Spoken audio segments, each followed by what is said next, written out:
Okay. Hi, everybody. Thank you for watching. My name is Rebecca, and I am your insurance broker. So I've been with you guys the last, I guess, year. We're going to go ahead and talk about your 2021, 2022 benefits. So you might be familiar with our open enrollment schedule. It's changed a little bit. It's bumped up a couple months. And the reason being is that we at Insurica have our own what's called construction type pool. And so we pool all of our construction clients, as well as a few other types of clients, into this pool to help get better rates for the group. And so that is part of the good news, is that you're staying in that pool. So the insurance through EMI. It's the same insurance that you had last year. So good news, if you have any established any doctors or anything like that, you won't have to change. And if you want to keep with the same plans that you have, there's pretty much no change. So there is a slight few dollar increase from last year to this year, which is fantastic. Basically, just kind of inflation price. We didn't see any major increase, which is fantastic. And that's why that we've got you in this kind of pool, is to help keep those increases down year after year.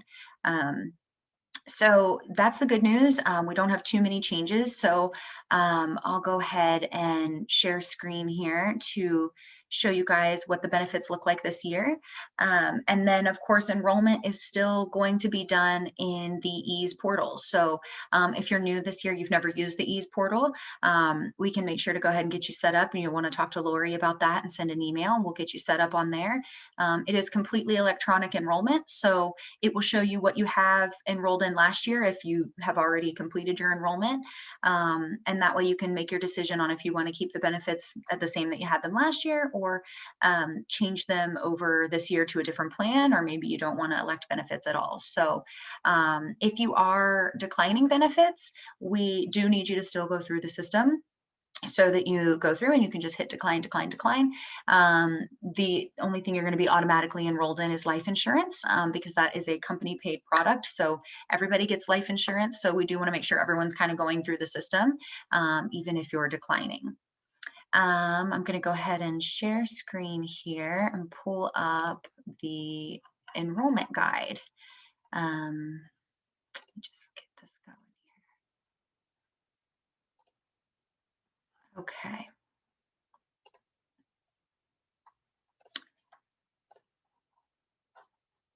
Okay. Perfect. Hopefully you guys can see this okay. It looks the same as last year. So this is just the employee benefit highlights. So this is showing that your new plan year runs from March 1st to February 28th. So, we've got another full year with these benefits. This has some contact information here. So EMI Health, like I said, same as last year.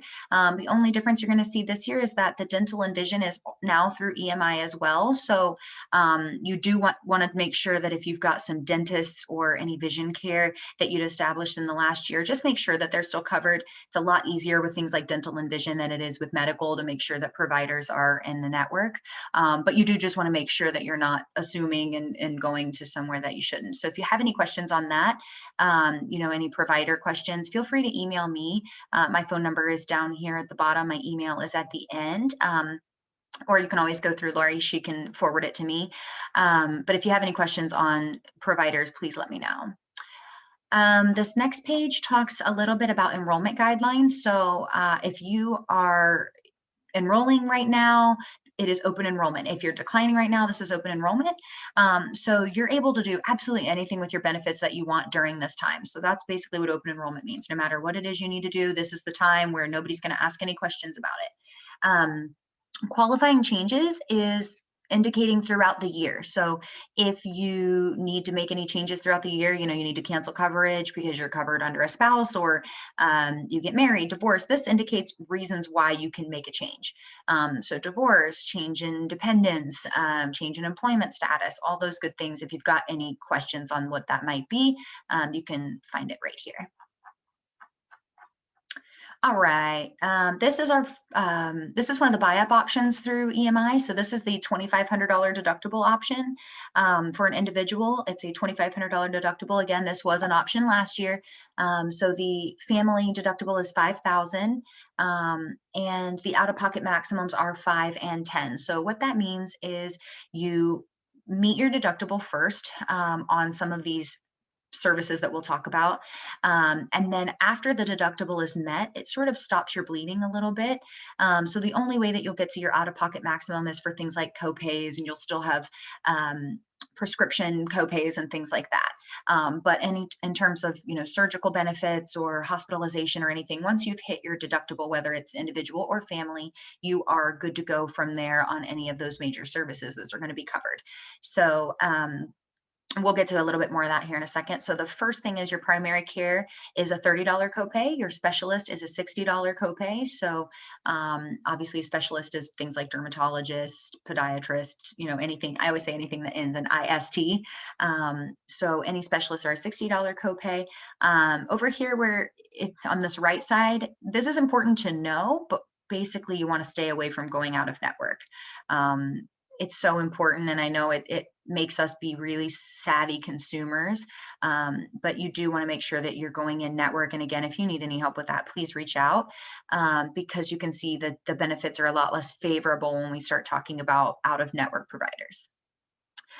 So back to this, your specialist copay, you have no charge for the diagnostic lab and x-ray on this plan. So again, you want to make sure you're staying in network for that, but that is a really good benefit.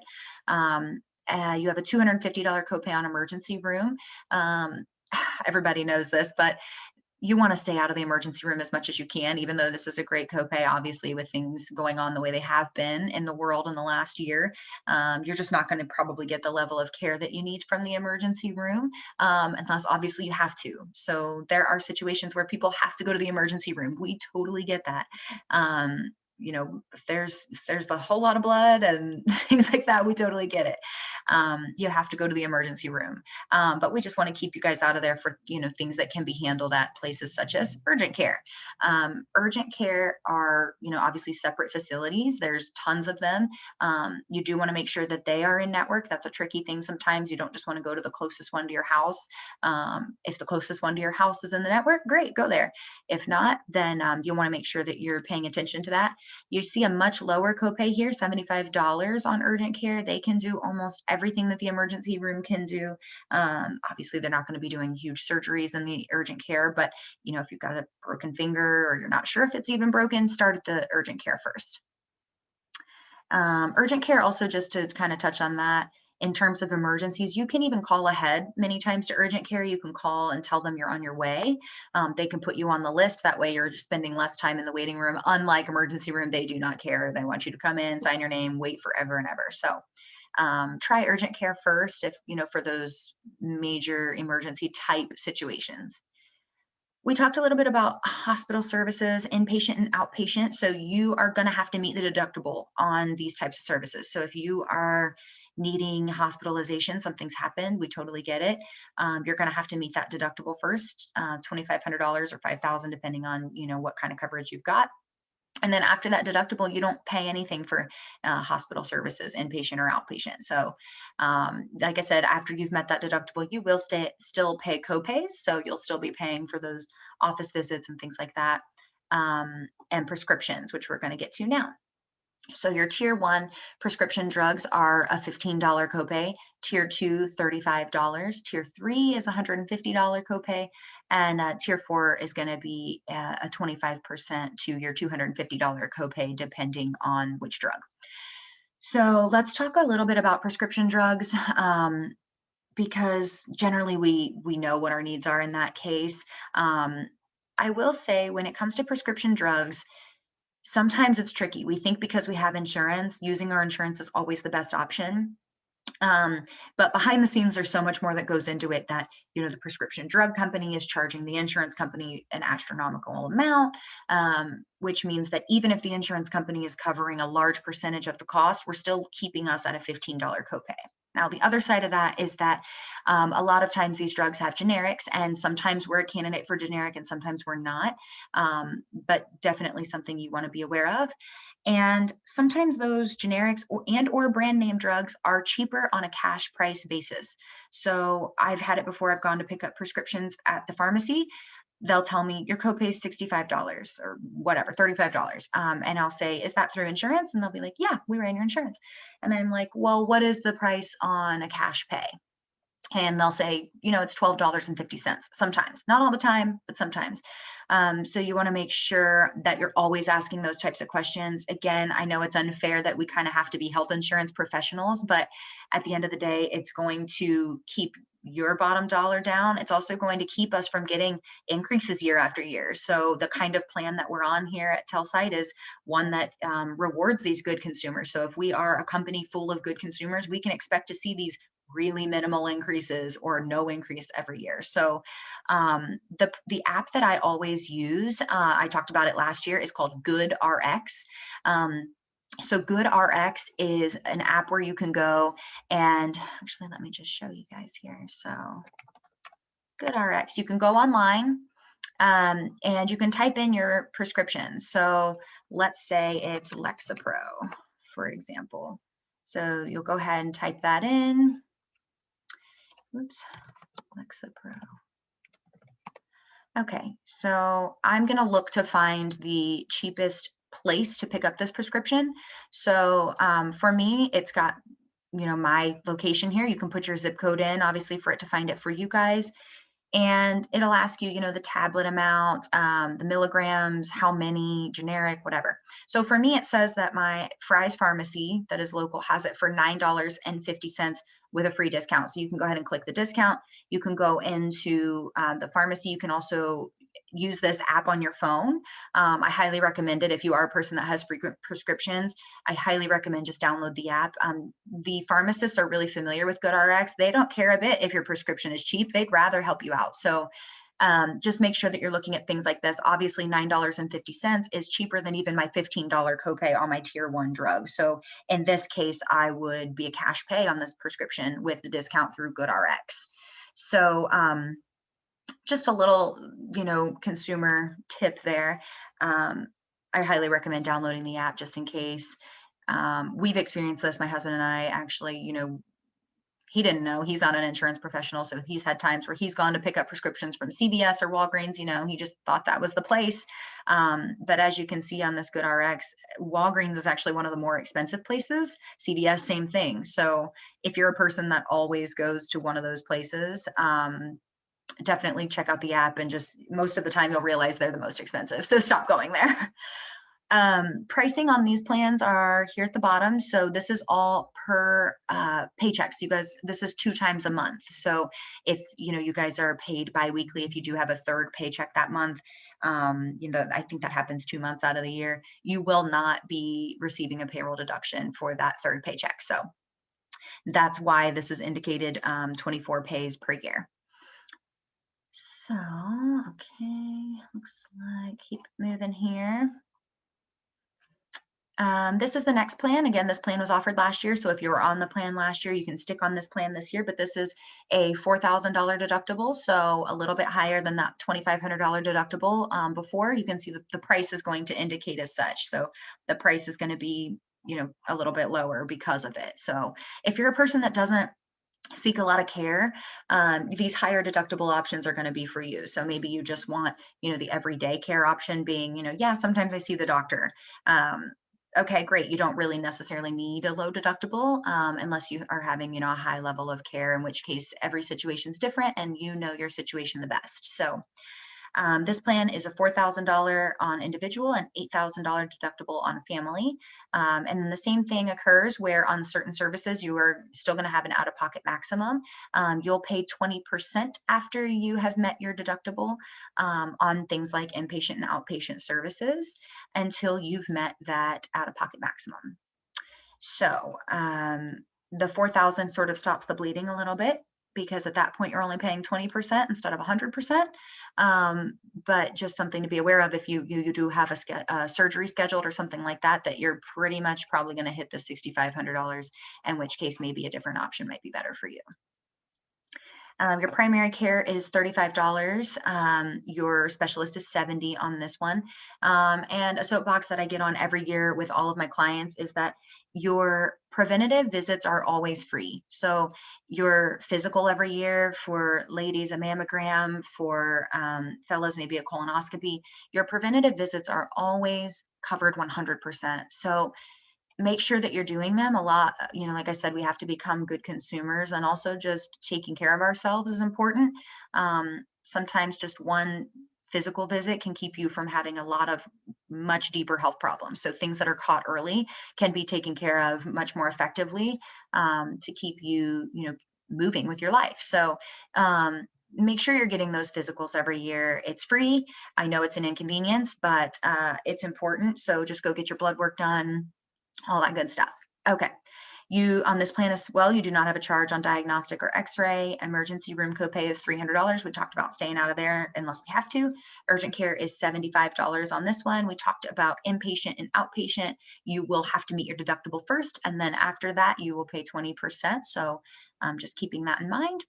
And then prescription drugs on this one is a $10 copay on tier one. So again, if you're just more that everyday care, look, I see a doctor a couple times a year, get my prescriptions, whatever. This one does have a little lower copay options for prescriptions. So $10 on tier one, 40 on tier two, 150 on tier three, and the same goes for tier four, which is 25% up to a $250 copay. So sometimes we get the question, what tier is my drug in? Oh, there's a formulary every year, so that varies so much. Generally that tier one, that generic type drug, is going to be like, antibiotics and all those run-of-the-mill things. You generally know if you've got some higher end prescriptions. I know some ADHD drugs and things like that can be kind of that tier two or tier three even sometimes. So again, revert back to using that good RX. Ask your doctor if generic is an option. Sometimes it's not, like I said, but most of the time it is. And it's so important. So if you can use a generic, definitely do that. Pricing is listed down here. So this is all, again, per 24 pays. And the last plan is a $5,000 deductible. So this is our base plan option. This is going to be your most affordable option on your premium cost. Again, these are higher deductible options. So if you've got a surgery or something scheduled, this might not be the plan for you. But just keep that in mind. So your primary care on this plan is a $40 copay. Your specialist is an $80 copay. So if you're seeing these people quite frequently, the copays are a little bit higher. But if you're just seeing them, once, twice a year, I always say nobody ever went broke by copays at the doctor. It's more things like hospital visits and such. Again, diagnostic and x-ray is free. That is universal on these three plans. Emergency room is a $300 copay. Urgent care is a $100 copay on this one. So again, this is more for the person that just doesn't go anywhere, doesn't need a whole lot of care.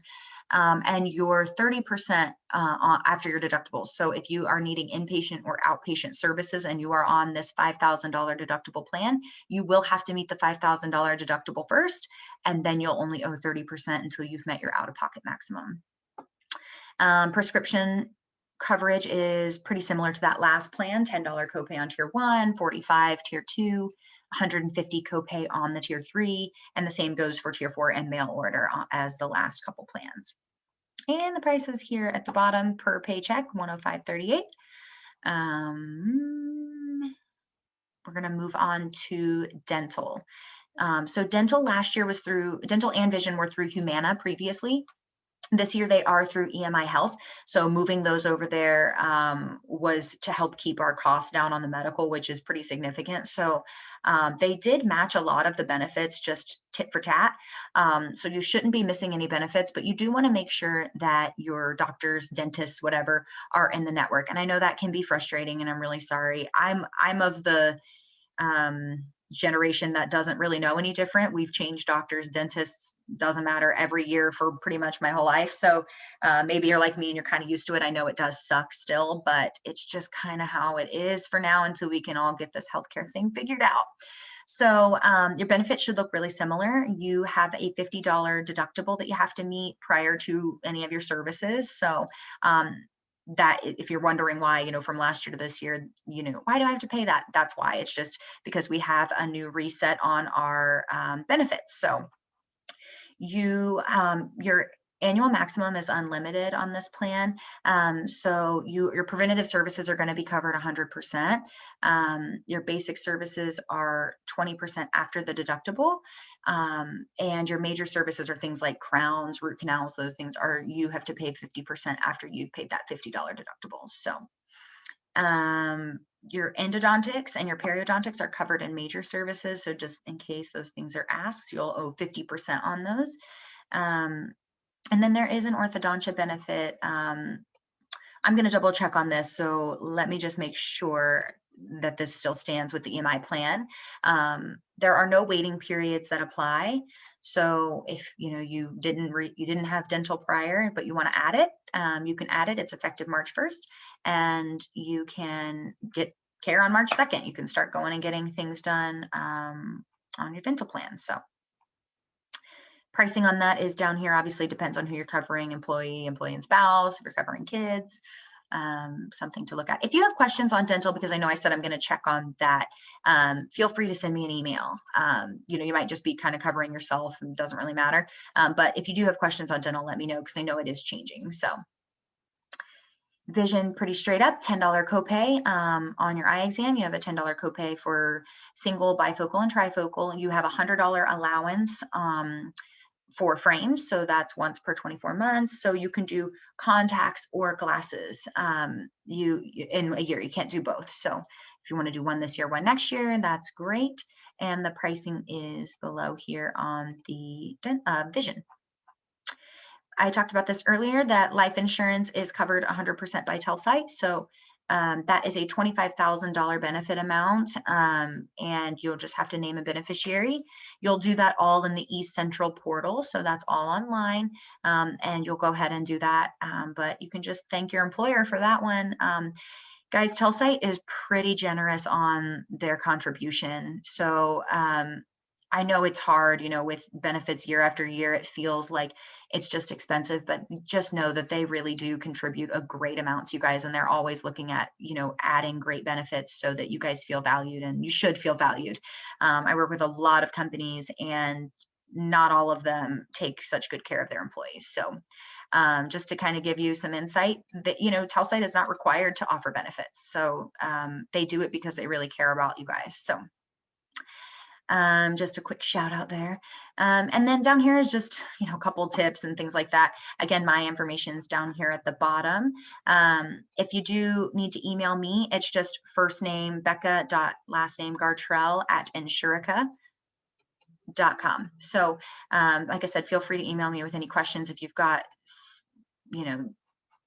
different situations on your plan this year and you have questions on what that might look like. Feel free to send me an email. I'll be happy to help. We are obviously, these benefits are effective 3/1, so we want to make sure that these things are going to be taken care of here within the next few days. So the site is live. If you've used it before, you can use the same login. Generally the username is your email, so you can go ahead. If you've forgotten your password, there's a forgot password, so don't worry about it. You can go ahead and reset it, but it is EASE, EASE. So if you go to log in, your computer will recognize it. Generally, if you're like me, you save your passwords on everything. So if you have any trouble logging in, let us know. We can send you a new login, but most of you should be familiar with it. You've gone through it before. And if you are not familiar, you have any questions, feel free. Like I said, my contact info is in that booklet. So feel free to give me a call and I'll help walk you through it. I know Lori's pretty proficient in it as well. So if you have questions, she's pretty good. But if you ever can't get her, feel free to just reach out. Thank you guys, and I hope to have another great year. I'm not just here during open enrollment, so if you guys have any questions throughout the year, I am your person. So I'm not just here, in the beginning of the year and then gone forever. So you'll probably get used to seeing me, and feel free to reach out if you guys have any questions. Thanks. Bye-bye.